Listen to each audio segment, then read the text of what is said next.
बिस्मिल्लाहिर्रहमानिर्रहीम। अल्लामा Iqbal science college Gojra और ideal अल्लामा Iqbal girls college Gojra के फ़िज़िक्स फ़र्स्ट ईयर के ऑनलाइन लेक्चर्स में आगे बढ़ने लगे हैं। चैप्टर 9 बच्चों हमारा जारी है और चैप्टर 9 का एक बड़ा मेजर पोर्शन हमने फ़िनिश किया। इंटरफेरेंस का पोर्शन था जिसके तहत 3 लॉन्ग क्वेश्चन पढ़ लिए थे जो आपके स्मार्ट सिलेबस में थे। यंग डबल स्लिट एक्सपेरिमेंट था और न्यूटन्स रिंग्स, और अभी कल जो डिस्कस किया माइकलसन इंटरफेरोमीटर। और अब बच्चों नया पोर्शन, नया हिस्सा इस चैप्टर का शुरू हुआ, डिफ्रैक्शन ऑफ लाइट। अच्छा, इसके तहत भी पहले तो इसका इंट्रोडक्शन है डिफ्रैक्शन ऑफ लाइट, और फिर उसके तहत भी 3 लॉन्ग क्वेश्चन हैं जो कि हमने कवर करने हैं, जो आपके स्मार्ट सिलेबस में भी मैं वो उनका जल्दी से चलिए आपको दिखा भी दूँ। ये स्मार्ट सिलेबस में माइकलसन इंटरफेरोमीटर हम कर चुके कल। अब ये आपके सामने डिफ्रैक्शन ऑफ लाइट यहाँ से शुरू हुई, और ये तो इंट्रोडक्शन होगा। फिर उसके बाद diffraction due to a narrow slit, तंग सुराख की वजह से डिफ्रैक्शन, ये एक लॉन्ग क्वेश्चन है डिफ्रैक्शन पोर्शन का। फिर उसके बाद डिफ्रैक्शन ग्रेटिंग दूसरा पोर्शन है। उसके बाद diffraction of X rays by crystals, ये तीसरा लॉन्ग क्वेश्चन है। ये दूसरा लॉन्ग क्वेश्चन, ये तीसरा, 3 लॉन्ग क्वेश्चन इसके तहत होंगे। और फिर ये चैप्टर आपका थ्योरी फिनिश। एक पोलराइजेशन भी थी लाइट की, पोलराइजेशन ऑफ लाइट टॉपिक है आपके कोर्स में, वैसे तो किताब में है लेकिन स्मार्ट सिलेबस में अब नहीं है, तो वो हमने नहीं पढ़ना। फिर एक्सरसाइज एग्जांपल वगैरह शुरू हो जाएंगी। तो बात शुरू करते हैं जी डिफ्रैक्शन ऑफ लाइट। सबसे पहले बच्चों इसकी डेफिनेशन आपके सामने है। डेफिनेशन पहले तो वैसे पढ़ लेते हैं, लेकिन और भी बेहतर समझ आएगी जब हम थोड़ी सी डिटेल इसकी बयान करेंगे। पहले चलिए डेफिनेशन पढ़ लें। कहता है the property of bending of light around obstacles, bend हो जाना लाइट का ऑब्स्टेकल्स के गिर्द, रुकावटों के गिर्द, and spreading of light waves into the geometrical shadow of N obstacle is called diffraction. 2 बातें हैं, एक तो बेंडिंग ऑफ लाइट, किसी रुकावट के गिर्द मुड़ जाना लाइट का, और फिर उसका स्प्रेड हो जाना, फैल जाना। और किस शक्ल में फैलना, किस तरतीब में, वो जो ऑब्स्टेकल थी उसी की ज्योमेट्रिकल शैडो बना के, उसी का ज्योमेट्रिकल शैडो, गोल थी ऑब्स्टेकल, गोलाई में थी तो गोल गोल शैडोज बनेंगे, को फ्रिंजेस नज़र आएंगी गोल बनती हुई, रेक्टेंगुलर शेप की थी तो उसी तरह के। तो प्रॉपर्टी है लाइट के बेंड हो जाने की रुकावटों के गिर्द, और फिर स्प्रेड होना, फैल जाना लाइट का उसी रुकावट की ज्योमेट्रिकल शैडो की शक्ल में। ये है डिफ्रैक्शन ऑफ लाइट। और इसकी एक्सप्लेनेशन देखते हैं जी। एक्सप्लेनेशन में आपकी किताब वाले ने 2 एग्जांपल्स का यहाँ जिक्र किया, 2-2, 3-3 लाइनें, 3-3, 4-4 लाइनें उनके बारे में बताई हैं। एग्जांपल नंबर 1 जो इसने बताई है, लाइट का डिफ्रैक्ट होना यानी बेंडिंग अराउंड ऑब्स्टेकल, मुड़ जाना किसी रुकावट के किनारों के गिर्द। उसका पहला सबूत तो बच्चों ऑलरेडी आपका सीखा हुआ, पढ़ा हुआ जो टॉपिक है यंग्स डबल स्लिट एक्सपेरिमेंट कहता है, वहाँ से मिलता है। कैसे मिलता है तो मैं जल्दी से आपकी पहले से देखी हुई जानी पहचानी एक चीज़ दिखाने लगा हूँ फिर से। ये थी वो पहली स्क्रीन, पहला पर्दा जिसमें 2 सुराख थे, और ये पॉइंट ए और बी थे, याद करें यंग डबल स्लिट एक्सपेरिमेंट की बात हो रही है। और ये अगला पर्दा था जिस पे फिर फ्रिंजेस बनी थी ब्राइट और डार्क। और आपने देखा था कि ये जो यहाँ से भी लाइट वैसे तो फैल के यूँ बाहर को निकलनी है, इधर से भी और इधर से भी, दोनों स्लिट से फैल के निकलनी है बाहर को। और इंटरफेरेंस कहा था सिर्फ इस इलाके में होनी है, इसके सामने बननी है ब्राइट और डार्क फ्रिंजेस। ये जो ब्राइट डार्क पट्टियाँ बननी हैं, ये सारी की सारी सिर्फ इस इलाके में बननी है। ये bright fringe, dark fringe, bright fringe, dark fringe, सिर्फ क्योंकि इसमें ही मिक्सिंग हुई है, यहीं पर सुपरपोजिशन यानी इंटरफेयर किया आपस में, इंटरफेरेंस सिर्फ इस इलाके के सामने हुई है, ये बनती हैं सिर्फ ब्राइट डार्क। लेकिन आपको ये भी याद होना चाहिए कि ये जो ए और बी स्लिट्स का बिल्कुल सेंटर था पॉइंट सी, उसकी बिल्कुल सी की सीध में, एन सेंटर की सीध में क्या आया था, सेंटर की सीध में बिल्कुल सेंटर में 0 ऑर्डर ब्राइट फ्रिंज बनी थी। ये तो मैंने छोटी सी बना दी है ब्राइट डार्क फ्रिंजेस, लेकिन अगर मैं इसको थोड़ा बड़ा करके चलिए दिखाऊं तो दोनों ये जो स्लिट्स हैं इनके बिल्कुल सेंटर की सीध में क्या आया था, तो एन सेंटर की सीध में, इनके एन सेंटर की सीध में आया था ब्राइट फ्रिंज आई थी।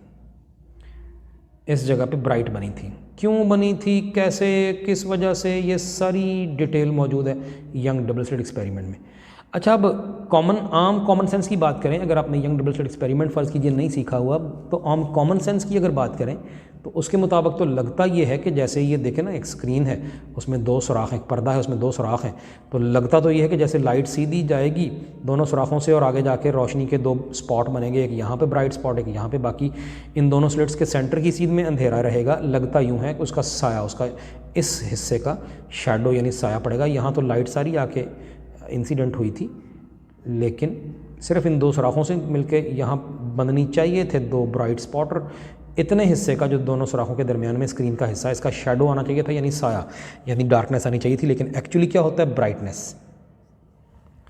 ये सेंटर में ब्राइटनेस सिर्फ इस वजह से आई क्योंकि यहाँ पे क्या हुआ, दोनों स्लिट्स के किनारों से लाइट यूँ मुड़ी है, स्लिट ए से भी नीचे को मुड़ी है और ऊपर को भी, और स्लिट बी से भी किनारे से ऊपर को और नीचे को मुड़ी है। यही bending of light around the obstacles, या रुकावट जो है ऑब्स्टेकल की, उसके गिर्द मुड़ जाने की वजह से ही तो ये यूँ इस तरह से इंटरफेरेंस हुई है और सेंट्रल ब्राइट फ्रिंज बनी है। अगर लाइट बिल्कुल सीधी जाती यहाँ भी और यहाँ भी, तो यहाँ तो आपको साया नज़र आना था, लेकिन क्योंकि ऐसा नहीं है, यहाँ ब्राइटनेस नज़र आती है, इसका मतलब है लाइट बेंड हुई है किनारों से। तो ये सबूत मिल गया वाकई डिफ्रैक्शन ऑफ लाइट का, कि वाकई लाइट बेंड होती है, property of bending of light around obstacles. पढ़ता हूँ मैं इसको, कहता है in Young's double slit experiment for the interference of light the central region of the fringe system is bright. Fringe system जो भी बने, यहाँ जितनी भी फ्रिंजेस बनेंगी उनका सेंटर का इलाका ब्राइट होता है। If light travels in straight path, in a straight path the central reason should appear dark, that is the shadow of the screen between the 2 slits. अगर सीधी जाती, मुड़ती ना, तो सेंटर तो डार्क नज़र आना चाहिए था, लेकिन एक्चुअली ब्राइट है, इसका मतलब है मुड़ती है, दोनों स्लिट्स के किनारों से मुड़ी है, बेंडिंग ऑफ लाइट डिफ्रैक्शन है। एक तो ये होगी इसकी एक्सप्लेनेशन। दूसरी वो एक एग्जांपल खुद दे रहा है, वो कह रहा है कि जी ये जो डायग्राम है इसकी बात कर रहा है कि एक बॉल थी, छोटी सी स्टील की बॉल, एक छोटा सा दाना सा थी, बॉल थी, बहुत छोटी सी थी। कितनी छोटी थी, तो इसने बताया कि जी जैसे कि 3 मिलीमीटर था उसका डायामीटर, बहुत ही छोटी सी थी। उस स्टील की बॉल को यहाँ रखा और इधर से एक लाइट के सोर्स से उस पर लाइट फेंकी थोड़ा दूरी से, और आगे एक पर्दा है, स्क्रीन है, तो उसके ऊपर जो ये बॉल के शेडोज़ से बनते हुए नज़र आएंगे, गोल गोल पट्टियाँ सी ब्राइट और डार्क फ्रिंजेस सी बनती नज़र आएंगी। लेकिन सेंटर जो है इस साए का सेंटर अलबत्ता ब्राइट होगा। छोटी सी बॉल लेके ये एक्सपेरिमेंट अगर आप करना चाहें तो कर भी सकते हैं, ऐसा कोई मुश्किल नहीं है।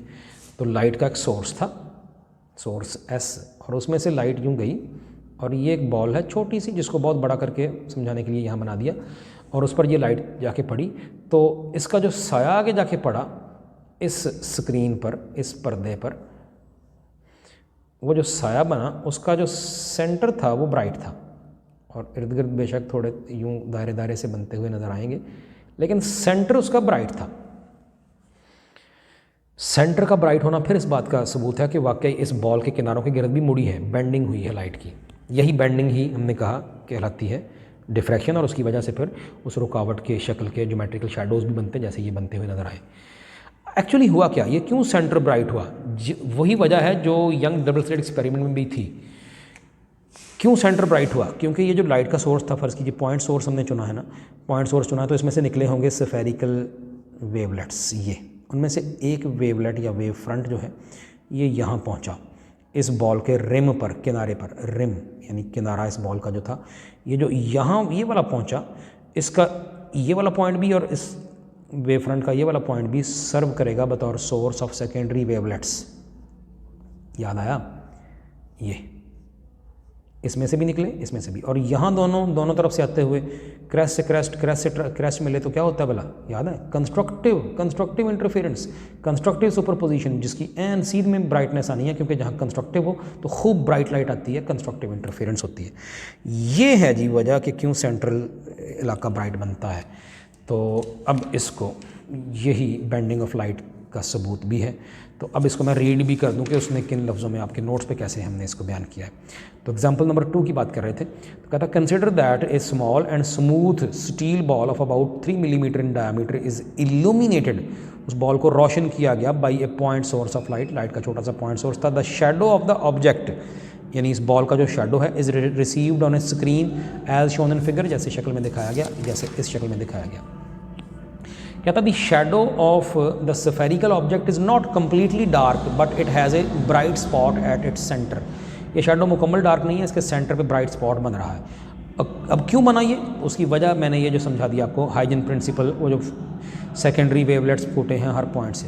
तो कहता है according to Huygens principle each point on the rim of the sphere या बॉल, इस बॉल के रिम का हर पॉइंट सर्व करता है, behaves या serves as a source of secondary wavelets which illuminate the central region of the shadow, और वो आपस में क्रैश से क्रैश मिले तो सेंट्रल रीजन उन्होंने इल्यूमिनेट कर दिया, रोशन कर दिया बजाय डार्कनेस आने के।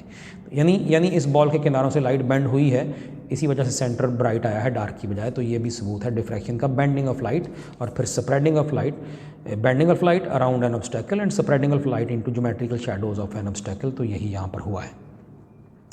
लो जी, ये इंट्रोडक्शन तकरीबन फिनिश हुआ। 2 नोट हैं आगे। इनमें से पहला नोट जो बयान किया है ये आपने कभी मैट्रिक में भी पढ़ा हुआ है, 10वीं जमात में पहला ही चैप्टर था जहाँ तक मुझे याद है, वेव्स वाला, ऑसिलेशन का, वेव्स का, फिज़िक्स का। उसमें आपने रिपल टैंक पढ़ा था, तो उसमें आपने कहीं ऐसी ही बात पढ़ी थी। फिर से वो किताब देख सकते हैं, उसमें आपने जो यहाँ पढ़ने लगे हैं कि वो जो ऑब्स्टेकल है रास्ते में, या जो स्लिट, अगर यंग डबल स्लिट एक्सपेरिमेंट की बात करें तो वो जो स्लिट है उसका साइज़ या उसका अपर्चर का मतलब होता है दहाना, मुंह, सुराख।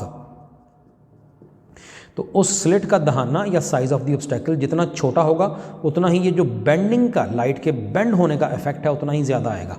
अगर ये दहाना बड़ा हुआ तो लाइट की बेंडिंग कम होगी। इसकी दिखाया हुआ है, इसको समझाया हुआ है रिपल टैंक में, आपकी मैट्रिक वाली बुक में, 10वीं की किताब में, कि छोटी ऑब्स्टेकल तो वाज़े बेंडिंग इफेक्ट आता है, अगर बड़ी ऑब्स्टेकल या बड़ा अपर्चर ऑफ द स्लिट है तो फिर बेंडिंग थोड़ी होती है, फिर डिफ्रैक्शन इफेक्ट थोड़ा होता है। यानी वाज़े तब होती है बेंडिंग, यानी डिफ्रैक्शन इफेक्ट वाज़े तब होता है जब साइज़ ऑफ द ऑब्स्टेकल या अपर्चर ऑफ द स्लिट जो है वो बहुत छोटा हो, इतना छोटा कि इवन लाइट की जो वेवलेंथ है वो बड़ी हो, लाइट की वेवलेंथ जो लाइट यूज़ हुई वो बड़ी हो और साइज़ छोटा हो, या ऑब्स्टेकल का या अपर्चर ऑफ द स्लिट छोटी हो, तो फिर वाज़े डिफ्रैक्शन होती है। नोट नंबर 1 में यही कह रहा है, कहता है दी फिनोमिनन यानी ये जो अमल है, ये जो मज़हर है डिफ्रैक्शन का, लाइट के बेंड होने का, is found to be prominent, ये वाज़े है, ये पाया गया कि बहुत वाज़े होता है, when the wavelength of light is large as compared with the size of the obstacle और aperture of the slit. Size obstacle का, रुकावट का, या स्लिट की अपर्चर यानी दहाना जितना छोटा होगा वेवलेंथ के मुकाबले में, लाइट की वेवलेंथ के मुकाबले में, उतना ही डिफ्रैक्शन वाज़े होगी, बेंडिंग ऑफ लाइट उतनी ज़्यादा वाज़े होगी। पहला नोट था। और दूसरा नोट ये है, अभी जो कुछ बात यहाँ की है, ये यहाँ भी डिफ्रैक्शन हुई है, ये बेंडिंग ऑफ लाइट हुई है, तो सेंटर डिफ्रैक्शन का इफेक्ट आया कि सेंटर ब्राइट हो गया। ये क्यों हुआ? एक ही वेव फ्रंट के 2 पॉइंट से आते हुए जो सेकेंडरी वेवलेट थे, जो आती हुई रेज थी, वो आपस में इंटरफियर हुई हैं कंस्ट्रक्टिवली, तो सेंटर इसका ब्राइट हुआ है, तो डिफ्रैक्शन का इफेक्ट हमें समझ आया। तो क्या कहता है, the diffraction of light occurs, diffraction of light रूनुमा होती है इन फैक्ट, दर हकीकत, due to the interference between incoming rays from different parts, PARTS, paths नहीं parts, of the same wave front. Diffraction of light रूनुमा होती है दर हकीकत due to interference between incoming rays from different parts of the same wave front. एक ही wave front के मुख्तलिफ हिस्सों से आती हुई जो रेज़ हैं उन्होंने डिफ्रैक्शन का इफेक्ट दिया है, उनकी इंटरफेरेंस हुई आपस में, तो डिफ्रैक्शन का इफेक्ट नमूदार हुआ, लाइट के बेंड होने का सबूत मिला। लेकिन ये तारफ़ हमने कर लिया डिफ्रैक्शन ऑफ लाइट का। अब हम इसका पहला लॉन्ग क्वेश्चन जो है उसको देखने लगे हैं, diffraction due to a narrow slit. ये डायग्राम है, और फिर वही सजेशन है आपको कि यहाँ से बहुत वाज़े नहीं है तो किताब से देख लें, और वैसे भी मैं तो इधर अलग से बना के समझाने भी लगा हूँ इसको। ये देखते हैं, diffraction due to a narrow slit, एक तंग सुराख की वजह से होती हुई डिफ्रैक्शन। पहले तो उसकी डायरेक्ट एक्सपेरिमेंटल अरेंजमेंट की बात करनी है, फिर कंडीशन फॉर मिनिमा डिस्कस करनी है। मिनिमा आप जानते हैं, डार्क फ्रिंज बनेगी तो कैसे और किस शर्त के तहत, ये हमने डिस्कस करनी है, और फिर एक नोट है इसका एंड पे, और ये टॉपिक फिनिश। कोई पाबंदी नहीं है कि condition for minima he discuss करनी है, कंडीशन फॉर मैक्सिमा भी डिस्कस हो सकती है, होनी चाहिए, लेकिन बुक वाले ने, टेक्स्ट बुक वाले ने यहाँ इस टॉपिक में सिर्फ condition for minima he discuss की है। बस हमने भी उसी का हवाला देना, उसी का ही जिक्र करना है, कंडीशन फॉर मिनिमा ही पढ़ना है। ऐसी कोई पाबंदी नहीं है, साइंटिफिकली कंसेप्चुअली ये कोई मसला नहीं है, लेकिन मजबूरी होती है कि हमने टेक्स्ट बुक को ही फॉलो करना है, ताकि पेपर चेकर साहब नंबर ना आपके काट बैठें, कहीं कोई परेशान ना हो जाए पेपर चेक करते हुए कि ये क्या कर दिया, बुक पे तो नहीं था ये। तो ये इस पर्टिकुलर टॉपिक की मैं पहले ही बता दूं, शुरू करने से भी पहले, कि ये थोड़ी सी ज़रा इसमें आपने टेंशन नहीं लेनी, परेशानी होना कि ये क्या बात हुई, कंडीशन फॉर मैक्सिमा क्यों नहीं निकाली। वो भी निकाली जा सकती है, लेकिन वो आपके लिए नहीं है, तो आपकी टेंशन भी नहीं है। बस इस टॉपिक में कंडीशन फॉर मिनिमा ही की है, तो वही करनी है, और अपनी मर्ज़ी के मुताबिक लाइट की रेज़ चुन के ये कैसे क्या मत करना हो मैं भी बात करता हूँ। पहले एक्सपेरिमेंटल अरेंजमेंट देखते हैं, फिर कंडीशन फॉर मिनिमा, और फिर एंड पे नोट है। लेकिन जी एक्सपेरिमेंटल अरेंजमेंट कुछ यूँ थी कि ये बच्चों एक पर्दा यानी स्क्रीन थी, और उसमें ये था एक नैरो स्लिट तंग स्लिट, लेकिन ये तो आपको बहुत चौड़ी नहीं लग रही। ये बच्चों बहुत नैरो स्लिट है, उसको हज़ारों गुना बड़ा करके आपको सिर्फ बात समझाने के लिए दिखाया। उम्मीद है बात समझ आई आपको। है ये तंग स्लिट, लेकिन उसको बहुत बड़ा करके दिखाया। इस स्लिट को ए बी 2 पॉइंट्स इसके सिरे हैं, और इस स्लिट का जो टोटल बच्चों ये वाला जो इसका फैलाव है, ये कितने इसका साइज़ कितनी चौड़ी है, ये उसको स्मॉल डी से हम ज़ाहिर कर देंगे, यानी जो लेंथ ए बी है ये स्मॉल डी हमने कह दी। और इस पर इस तंग स्लिट पर आके लाइट की पैरेलल रेज बच्चों आके टकराई हैं। ये गिनती इनकी जितनी मर्ज़ी दिखा सकते हैं, कोई पाबंदी नहीं है, लेकिन किताब वाले ने 9 रेज़ सेलेक्ट की हैं, हम भी वही 1 2 3 4 5 6 7 8 और 9, और मैं इसी वजह से चलिए थोड़ा सा मॉडिफाई करके इसको मैं पॉइंट ए को वहाँ तक ले जाता हूँ। लें जी, मेरी गिनती वो 9 की इधर पूरी 9 कोई लाजमी तादाद नहीं है, लेकिन फिर वही मजबूरियाँ वही मसले हैं कि किताब पे जैसे जैसे डायग्राम की डिटेल है वही बनानी है। ये अब डी फासला भी फिर ये चलिए जी पॉइंट ए और यहाँ तक अब डी फासला है। और रेज़ जो आई हैं ये आपस में पैरेलल आई हैं, जिसका मतलब है प्लेन वेव फ्रंट्स आके टकराए हैं। ये बातें अब पिछले लेक्चर में मौजूद हैं। ये एक वेव फ्रंट ये आया होगा, एक ये रहा होगा, एक ये और एक यहाँ पहुँचा एन इस स्लिट के सेंटर पर। ये वेव फ्रंट्स हैं। आपको पता होना चाहिए प्लेन वेव फ्रंट्स तब होते हैं जब रेज़ पैरेलल हों, या इसका उलट कह लें रेज़ पैरेलल तब होती हैं जब वेव फ्रंट प्लेन हो। पहला लेक्चर था चैप्टर नंबर 9 का। अच्छा बहरहाल, तो प्लेन वेव फ्रंट्स वाली ये प्लेन पैरेलल रेज़ वाली आके टकराई हैं यहाँ पे लाइट की रेज़। अब होगा ये कि ये भी एक वेव फ्रंट, एक ये प्लेन वेव फ्रंट है, इसका हर पॉइंट सर्व करेगा बतौर source of secondary wavelets according to Huygens principle, और वहाँ से निकलेंगे, इसमें से भी निकलेंगे बहुत से सेकेंडरी, इसमें से भी निकलेंगे बहुत से सेकेंडरी वेवलेट्स, इसमें से भी ये आपस में जहाँ जहाँ क्रॉसेस लगेंगे एक दूसरे के साथ मिलेंगे। जैसे यंग डबल स्लिट एक्सपेरिमेंट की दूसरी डायग्राम थी, जहाँ जहाँ क्रॉसेस लगेंगे उसके सामने जाके पर्दे पे नज़र आएगी ब्राइट फ्रिंज, और जहाँ जहाँ क्रेस्ट से ट्रफ मिलेंगे वहाँ ब्राइट पट्टियाँ बनती जाएंगी। Figure number 2 young double slit experiment की इसी तरह की बात थी। लेकिन किताब वाला ये कह रहा है कि ये तो बहुत ज़्यादा वेव फ्रंट बनाने पड़ेंगे, तो ये तो बहुत ज़्यादा रश पड़ जाएगा यहाँ वेव फ्रंट्स का, और बात को वाज़े समझना मुश्किल हो जाएगा। तो instead of wave fronts it becomes simpler, ये ज़्यादा सिंपल हो जाता है to deal with the light rays. Just बात को बेहतर समझने के लिए, ज्योमेट्रिकल कंस्ट्रक्शन ज़्यादा आसान बनाने के लिए, instead of wave fronts we deal with light rays. ऐसा फिर से याद दिलाऊँ, हमने जिनको कॉन्सेप्चुअली जिन्होंने बात समझी हुई है उनको पता है ये काम हमने यंग डबल स्लिट एक्सपेरिमेंट में भी किया था। डायग्राम नंबर 2 में तो वेव फ्रंट दिखा दिए थे, लेकिन जब मैथमेटिकल पोर्शन आया था तो आप याद करें तीसरी डायग्राम देख लें, जो मैं बात कर रहा हूँ उसको पहले पीछे देख लें। यंग डबल स्लिट एक्सपेरिमेंट की तीसरी डायग्राम में इंस्टेड ऑफ वेव फ्रंट्स हमने रेज उठाई थी, तो यहाँ भी यही करेंगे, रेज उठाएंगे। अब रेज जो हैं लाइट की रेज ये सीधी आई थी, ये ऊपर को भी जाती हुई, ये किनारों से बेंड होनी है, नीचे को भी बेंड होनी है, लेकिन हमने नुमाइंदे के तौर पर बात समझाने के लिए जो नीचे को बेंड होने वाला इनका हिस्सा था वो उठाया। सब रेज यूँ नीचे को बच्चों बेंड हुई।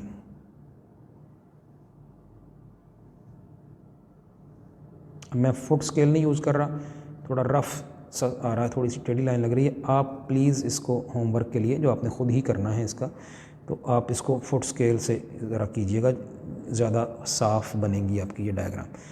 लें जी, ये 9 रेज यूँ आ गई। इनके नंबरिंग भी की हुई है किताब वाले ने, 1 2 3 4 5 6 7 8 और 9। ये रेज इनकी नंबरिंग भी की हुई है। अब आगे जाके कोई पर्दा है, कोई स्क्रीन है यहाँ पे, वहाँ पे किसी पॉइंट P पे जाके कहीं अगर ये मिली ये रेज किसी पॉइंट P पे, तो या तो कंस्ट्रक्टिवली या फिर destructively depending upon the path difference. कैसे, क्यों, यंग डबल स्लिट एक्सपेरिमेंट में ये सारे कॉन्सेप्ट मौजूद हैं।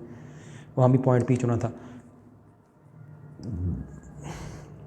लेकिन ये रेज़ आपस में पैरेलल हैं, तो ये तो कहीं इन्फिनिटी पर जाके मिलती हुई फील होंगी। अगर फील हुई तो उनको करीब ही कहीं देखने के लिए किताब वाले ने बताया आपके इस टॉपिक की डिटेल में कि यहाँ आप लेंस यूज़ कर सकते हैं, कॉन्वेक्स लेंस है ये, इनको कहीं करीब ही मिला हुआ दिखा देगा। इनको बेंड करके लेंस की वजह से पैरेलल रेज उस लेंस के फोकल पॉइंट पे बेंड होके यूं आके कहीं मिलेंगी। ये पॉइंट पी अब का हो गया, इस पे मिलेंगी।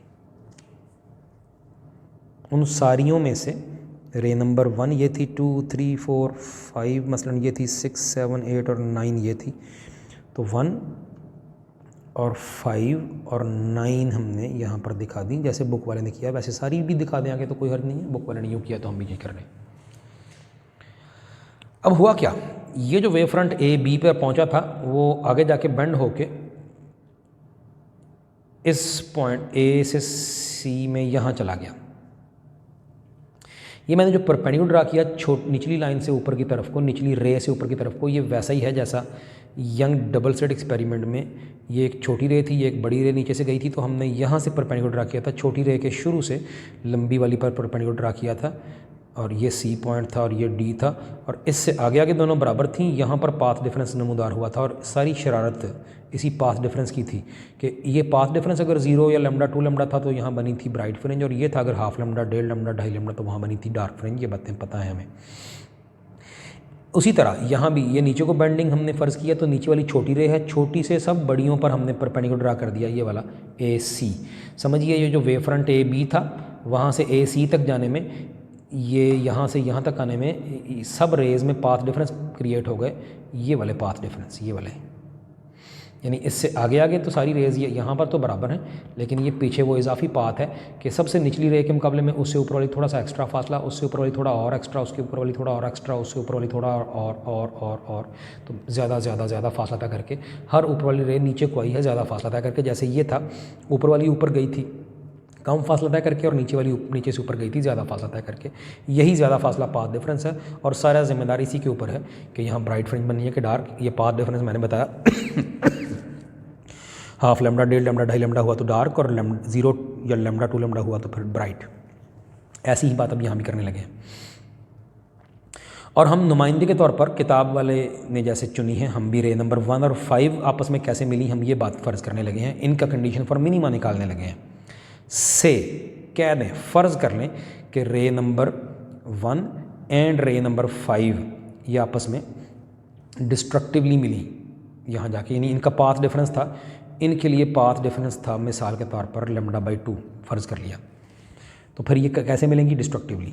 इसी तरह से फिर रे नंबर 2 और 6 और रे नंबर 3 और 7 और 4 और 8 एंड सो ऑन, ये भी इसी तरह से फिर मिलेंगी डिस्ट्रक्टिवली, क्योंकि सब के फासले एक जैसे हैं एक दूसरे से, तो सब डिस्ट्रक्टिवली मिलेंगी। यहाँ पर डार्क फ्रिंज की वजह से बनेगी पॉइंट पी पर।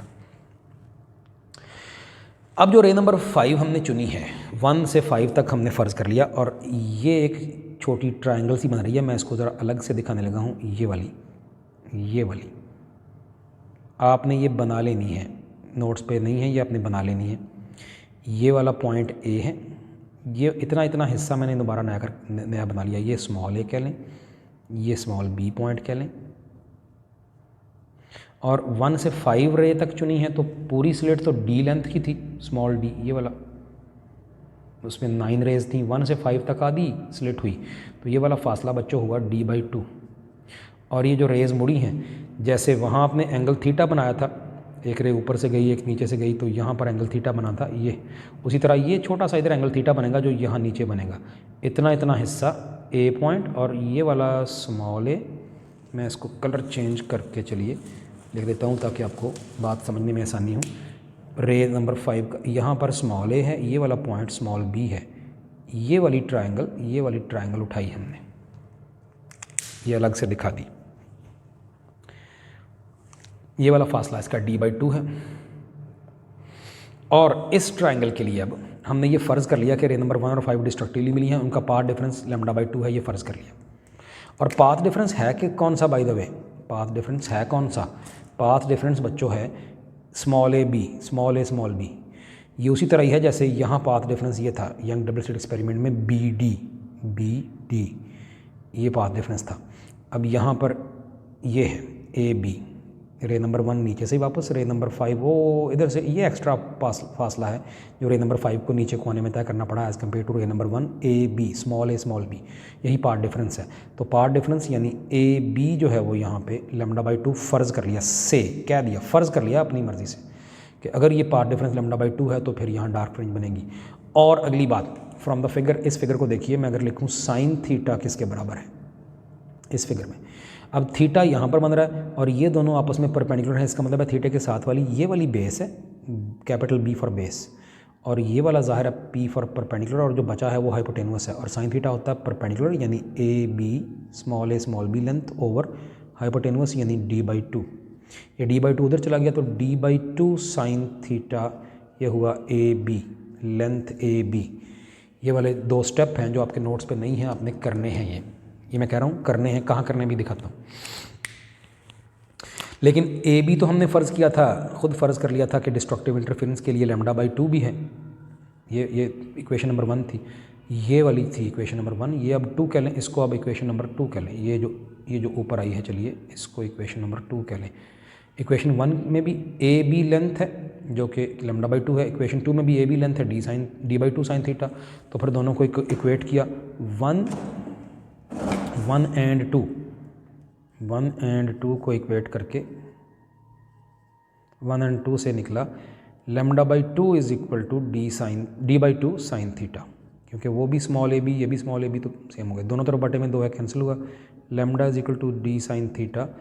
ये है कंडीशन फॉर फर्स्ट मिनिमम, क्योंकि λ/2 पार्ट डिफरेंस हो तो बनता है फर्स्ट मिनिमम, 0 पार्ट डिफरेंस तो सेंट्रल ब्राइट फ्रिंज बनेगी कहीं यहाँ सेंटर पे जाके इस जगह पे, और पहली डार्क बनेगी जब λ/2 पार्ट डिफरेंस, अगली फिर उसके बाद ब्राइट बनेगी जब पार्ट डिफरेंस लैम्डा होगा, फिर अगली डार्क बनेगी 1.5 लैम्डा पे, फिर अगली 2.5 लैम्डा पे। तो पहली बनी है, ये पहली के लिए ये कंडीशन आई है कि जब path difference d/2 sine theta बराबर था λ/2 के। वो अलग बात है कि दोनों तरफ बटे के नीचे 2 था तो कैंसिल तो हो गया है, लेकिन एक्चुअली पाथ डिफरेंस था λ/2, तो ये कैंसिल सिर्फ हुआ है, तो लैम्डा हुआ d साइन थीटा के बराबर। पहली डार्क फ्रिंज के लिए तो ये आ गया कंडीशन, और पहली से अगली डार्क फ्रिंज 1 लैम्डा के फ़र्क पर बननी है। जब पार्ट डिफरेंस λ/2 था तो पहली डार्क फ्रिंज, उससे 1 लैम्डा मजीद बढ़ाया तो 1.5 लैम्डा पर अगली डार्क, उससे मजीद 1 लैम्डा पर, उससे अगली, एक से मजीद 1 लैम्डा पर अगली, तो 1 लैम्डा के फ़र्क से डार्क फ्रिंजेस बनती जाएंगी। ये फर्स्ट डार्क फ्रिंज का आ गया ये वाली कंडीशन। तो फिर जनरलाइज कर दें इसको, मैं ऊपर ले जाता हूँ, जनरलाइज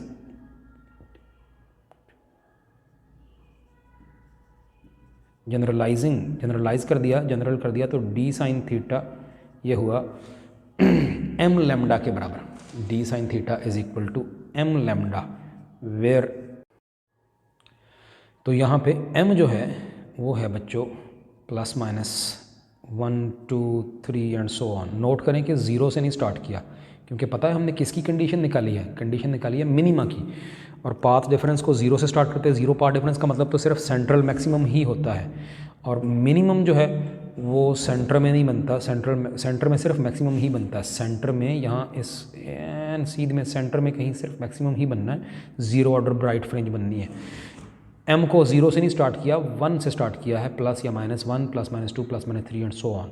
ये है condition for minima for in narrow slit diffraction due to narrow slit की कंडीशन फॉर मिनिमा। यही आपके नोट्स पे इसी तरह गिवन है। और ये अगली बात छोटी सी कि जैसे मैंने भी बताया कि पहली डार्क फ्रिंज बनी है जब पार्ट डिफरेंस λ/2 था, अगली फिर 1.5 लैम्डा, अगली फिर 2.5 लैम्डा, अगली सो ऑन, तो 1 लैम्डा के मज़ीद फ़र्क से फिर अगली बनती जाएंगी सारियाँ ही। लेकिन ये भी है कि हर 2 डार्क फ्रिंजेस के इन बिटवीन ब्राइट भी आएगी, ये भी है, हर 2 डार्क फ्रिंजेस के इन बिटवीन एक ब्राइट भी आएगी। तो इस तरह से एक सिलसिला बन जाएगा ब्राइट डार्क फ्रिंजेस का। यही बात नोट की हेडिंग में एंड पे जाके लिखी है। लास्ट इक्वेशन हमारी आ गई जो अभी निकाली थी, ये वाली, और उसका m जो है वो 1 2 3 ± में, ये यहाँ तक हम आ गए हैं। और नोट में पढ़ने लगा हूँ इसका, कहता the region between any 2 consecutive minima both above and below O कहीं सेंट्रल पॉइंट है, ओ इस सेंट्रल पॉइंट को कहीं ओ कहना है, तो इसके ऊपर भी और नीचे भी हर 2 ब्राइट और हर 2 डार्क के दरमियान में ब्राइट भी आएगी, ये कह रहा है। A narrow slit therefore produces, चुनाचे एक नैरो स्लिट क्या करती है, a series of bright and dark regions with the first bright region at the centre of the pattern. पहला ब्राइट वो सेंट्रल पॉइंट ओ पे ही बनना है और फिर उसके ऊपर ब्राइट और डार्क नीचे भी ब्राइट और डार्क बनती जाएंगी, तो ये बनेगा pattern diffraction due to a narrow slit का। अब जो बातें सारी की हैं जल्दी से, अभी अभी ये ताज़ा हैं, मैंने समझाई हैं, अभी अभी आपकी इधर ही दोहराई भी होने लगी है ताकि अभी याद भी हो जाए बातें सारी। एक्सपेरिमेंटल अरेंजमेंट में पहले बात करता है, ये डायग्राम छोटी सी है, इसको बहरहाल आपने देख लेना खुद। तो कहता है slit A B, capital A B of width D, उसकी टोटल जो चौड़ाई है वो स्मॉल डी है, इज़ इल्यूमिनेटेड, उसको रोशन किया गया by a parallel beam of monochromatic light of wavelength lambda. Parallel beam आई है लाइट की जिसकी लैम्डा वेवलेंथ थी। The screen S is placed in parallel to the slit for observing effects of diffraction of light. ये S screen है ये वाली, जो कि इस स्लिट के पैरेलल रखी है डिफ्रैक्शन के असरात यानी फ्रिंजेस देखने के लिए। A small portion of the incident wave front passed through the a narrow slit is pass through a narrow slits. इस नैरो स्लिट से थोड़ा छोटा सा पोर्शन एक वेव फ्रंट का गुजरा। Each point on this section of the wave front sends secondary wavelets to the screen. तो यहाँ से ये मैंने जो बताया था अभी थोड़ी देर पहले कि हर पॉइंट सेकेंडरी वेवलेट्स उधर भेजेगा स्क्रीन की तरफ को, ठीक हो गया। The wavelets then interfere to produce the diffraction pattern, वो आपस में कंस्ट्रक्टिव डिस्ट्रक्टिव इंटरफियरेंस करेंगे, तो इस तरह से ये वेव फ्रंट्स की आपस की होगी, तो उधर ब्राइट और डार्क फ्रिंजेस बनेगी स्क्रीन पर। It becomes simple to deal with the rays instead of wave fronts. वो जो अभी थोड़ी देर पहले वीडियो में देख सकते हैं, मैंने यहाँ पहले वेव फ्रंट बना दिया फिर कहा कि लेकिन ये मुश्किल हो जाएगा, रेज से डील करना आसान होता है, जैसा कि डायग्राम नंबर 3 में यंग डबल स्लिट एक्सपेरिमेंट में भी किया था। तो it becomes simple to deal with rays instead of wave fronts. In this figure only 9 rays have been drawn, whereas actually there are a very large number, there are large number of rays. ये हमने 9 draw की हैं या किताब वाले ने की हैं, वरना तो बहुत सी होती हैं। अब कंडीशन फॉर मिनिमा जी, तो अब कंडीशन फॉर मिनिमा अगली हेडिंग है हमारी, कंडीशन फॉर मिनिमा। तो कंडीशन फॉर मिनिमा के लिए बात वो ये कर रहा है कि ये जी अगला page, let us consider rays 1 and 5 which are in phase in the wave front A b. Wave front A B में जब ये पहुंची थी ए बी में, तो ये रे नंबर 1 और 5 इन फेज थी, इकट्ठी आ रही थी पैरेलल। बाद में ये बेंड होने की वजह से पाथ एक्स्ट्रा तय करना पड़ा रे नंबर 5 को, और इस तरह से फ़र्क आ गया, वही पाथ डिफरेंस है। तो इन फेज थी वेव फ्रंट ए बी में ये दोनों rays. When these rays reach the wave front A C, जब दोनों ए बी से ए सी में पहुंची, दोनों ए बी से ए सी में पहुंची हैं रे नंबर 1 और 5, तो वहाँ पाथ डिफरेंस बन गया, वो रे नंबर 5 को पीछे एक्स्ट्रा फासला क्रिएट हो गया बेंड होने की वजह से। तो क्या होगा, ray 5 would have a path difference a b से इक्वल टू λ/2। फ़र्ज़ कर लें, कह दें, फ़र्ज़ कर लें, ये मैंने यहाँ कहीं कहा था से λ/2, ये पाथ डिफरेंस फ़र्ज़ कर लिया। अगर ऐसा है फिर thus when these two rays reach point P on the screen they will interfere destructively, or similarly all other pairs 2 or 3 ray number 3 2 or 6 3 or 7 4 or 8 differ, उनका भी फ़र्क पड़ेगा in path by λ/2 and so and will do the same, और वो भी destructive interference सब मिलके करेंगी। Hence equation for first minimum, ये अहम बात है, फर्स्ट मिनिमम के लिए, फर्स्ट डार्क फ्रिंज के लिए वो बनी d/2 sin θ इक्वल टू λ/2। इससे पहले आपने हेंस द कंडीशन से भी बल्कि पहले फ्रॉम द फिगर लिखना है, फ्रॉम द फिगर। इस जगह पे ये 2 स्टेप करने हैं, सिर्फ ये 2 steps, sine theta is equal to इसके, और यहाँ से d/2 तो चला गया तो ए बी इसके बराबर है। ये 2 स्टेप्स आपने इस फिक्रे से हेंस से पीछे कर लेने हैं, नोट्स पे नहीं है। उसके बाद लिखना है जी hence the equation for the first minimum क्या बनी, d/2 sin θ इक्वल टू λ/2। 2/2 में दोनों तरफ तक कैंसिल हुआ तो d sin θ λ के बराबर हुआ। इन जनरलाइज कर दिया कि किसी भी तमाम डार्क फ्रिंजेस के लिए the condition for different orders of minima, first order minima, second, third, fourth and so on either side of the centre point O के दोनों तरफ जो फर्स्ट सेकंड थर्ड मिनिमा के लिए जनरलाइज कर दिया। इस इक्वेशन की जनरल फॉर्म ये आ गई, d sin θ equal to m lambda, where m है 0 से नहीं शुरू हुआ, 1 2 3 सो ऑन, क्योंकि 0 होता तो इसका मतलब है पार्ट डिफरेंस 0 हो जाना था, वो ब्राइट फ्रिंज होती है, डार्क नहीं होती। नोट हम पहले ही पढ़ चुके हैं कि हर 2 कंसेक्यूटिव या के बाद दीगरे मिनिमा के दरमियान में एक ब्राइट फ्रिंज यानी मैक्सिमम भी होता है। इसीलिए सिंगल स्लिट जो है वो डिफ्रैक्शन पैटर्न ऐसा पैदा करती है कि स्क्रीन पर एक सीरीज़ बनती है ब्राइट और डार्क पट्टियों की। लें जी, थैंक यू वेरी मच।